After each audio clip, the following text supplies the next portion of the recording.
Hello everyone, I am Sphoorthi M K of first year second sem.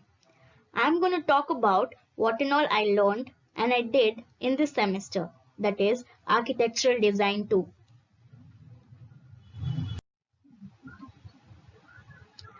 So first, I followed the design process by considering the five main categories. First, what? What was I designing? Second, who? Who am I designing for? Third, where? Where am I designing this? Fourth, why? Why am I designing? Fifth, how? How am I designing? Let me explain in detail about how I considered each one of this and completed my design.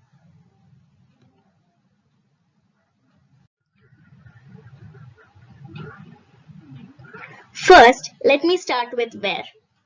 Where am I designing this? That is the context or the environment. So, I was given sites to choose. The sites were selected by considering the atmosphere or the surroundings they were in.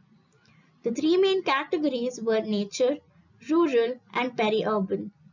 I chose the site in nature. The reason for me to choose the site in nature was the surroundings. That is, very far from people, so human interaction was very less. And moreover, the site was very close to wildlife. So the site I took was in Malwali Taluk, Mandya district, Ganalu village. The area was about 3.85 acres. So, to talk about the circulation of the site, the red colored arrows is the pedestrian pathway and the arrows in blue is the vehicle pathway. The site was divided into 6 zones, that is zone A, B, C, D, E and F. So, I chose the area for my site structure to be in between zone B and E. If I have to talk about natural, physical and man-made features in my site, there are a lot. The main natural features are the beautiful high and low contours present in the site, and the big fat boulders is the main key feature of the site. There are many varieties of plants and trees in the site. The best part is the Shimsha River which can be seen from the site. To talk about the man-made features, the road accessibility to the site is also there. And also a pump house towards the southward direction creates a very loud noise. And the electric poles and lines passing on the site is also one of the man-made features. Now, coming to the sensory, which is the best part in the site, towards the east, we have big boulders and high contours. And towards the west, we have river view and low contours. Overall, the views from the site and also towards the site is very beautiful. If I have to talk about the climate of the site, it is mostly dry and the rainfall is maximum in the month of November, which is up to 20 to 50 mm. Mostly the days are sunny. The prevailing wind direction is northeast to southwest and the average temperature is greater than 25 degrees Celsius.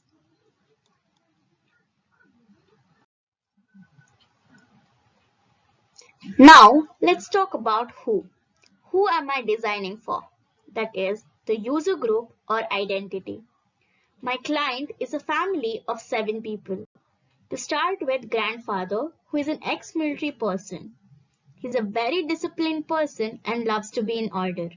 And he also loves cars. Then comes the grandmother, who is a retired bank employee. She's a very artistic and a creative person. Then the father, who is a yoga instructor, is 42 years old.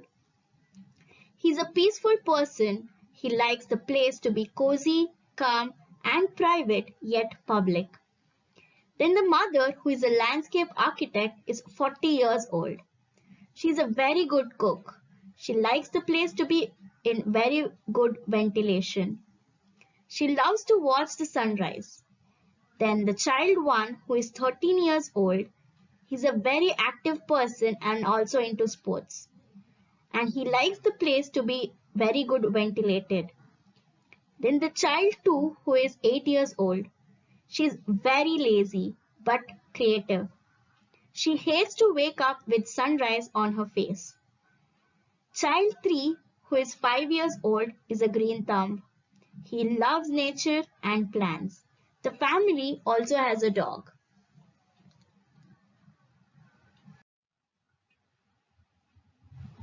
Next is what? What am I designing? That is the typology behavior. I am designing a shelter.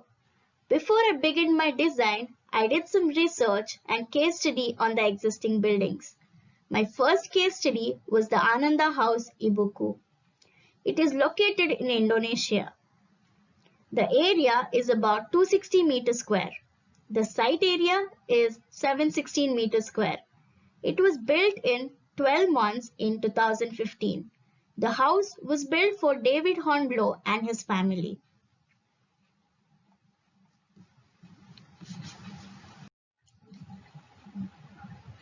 The interesting fact about this house is it's entirely built with bamboo.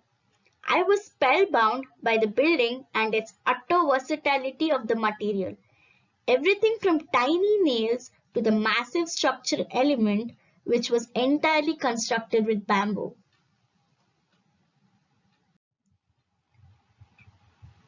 Here are some pictures about my first case study, that is the Ananda House Ibuku.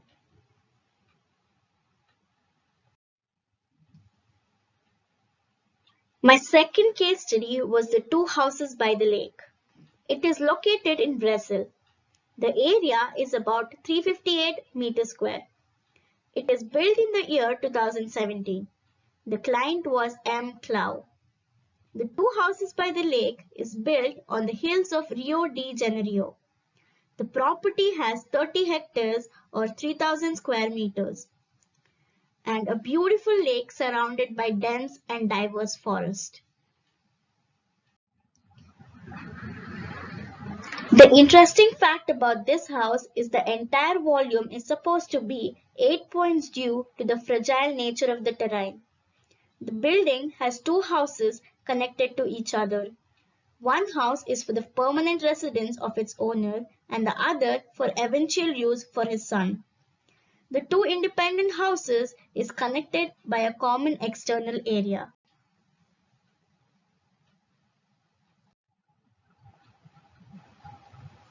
Here are some pictures for my second case study, the two houses by the lake.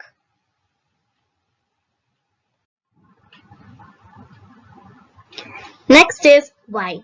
Why am I designing? That is the objectives, beliefs and values. So the objectives I concentrated on were 1. To blend it with the nature, 2. To explore alternative source of energy and cost reduction, 3. Good sensory views on the site, 4. To achieve simple, sustainable house through alternate construction methods, 5. To achieve good light and ventilation. Next, let me talk about how. How am I designing this? That is, approach and justification and capabilities. To talk about how I started my design, that is the concept development, which is from the animal architecture. The structure built by animals are often called as animal architecture. The animal or the insect I took was caddisfly larvae. That is from where my design evolved. First, I abstracted the shape of the larvae and took that as a basic shape for my plant. Then, I abstracted the shape of the cocoon it builds, which became the basic shape for my elevation. So, my basic shape was a tunnel-like trapezoid for my design process. I took the shape as horizontal, then changed it to basic shape plus basic shape. Then I played with the heights by increasing the height. Then by bringing about the asymmetry in shape. Then the imbalance in the shape. Then I tried creating the balance and finally came up with the final form, that is the elevation.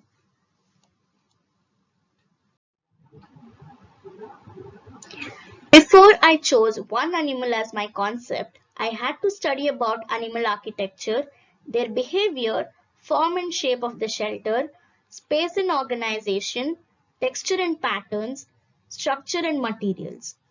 I studied in detail about 4 animals or insects. 1. Pirate spider. 2. False burnet moth. 3. Caddisfly larvae. 4. Yellow jacket wasp. Finally, after the detailed study, I finalized with the caddisfly larvae. The larvae uses the silk to make the protective cases, which are often strengthened with gravel, sand, twig, bitten off pieces of plants, etc. The texture is rough and the patterns are random.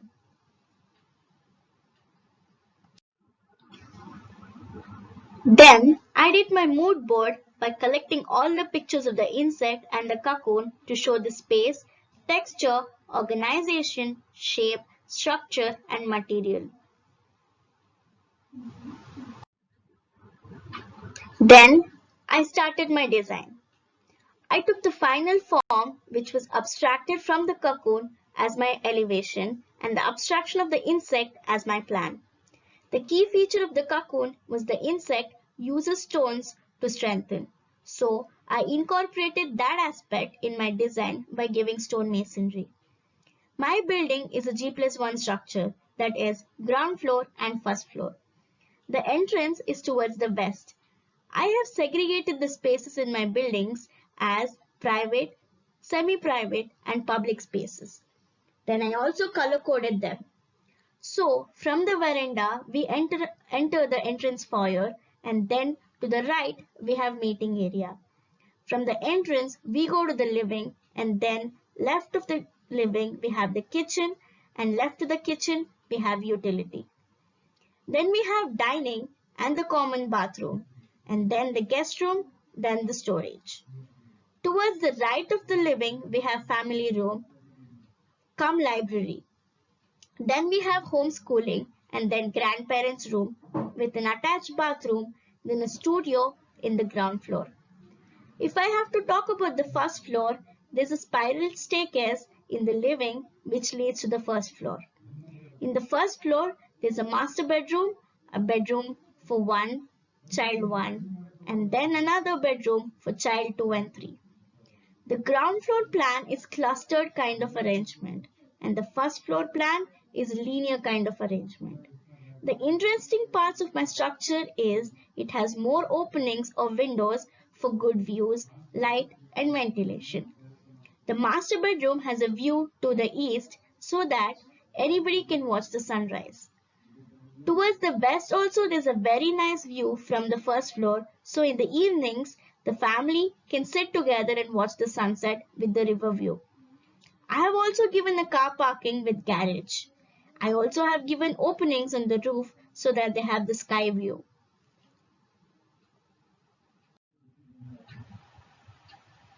Here we are at the end. I thoroughly enjoyed doing design this semester. Thank you.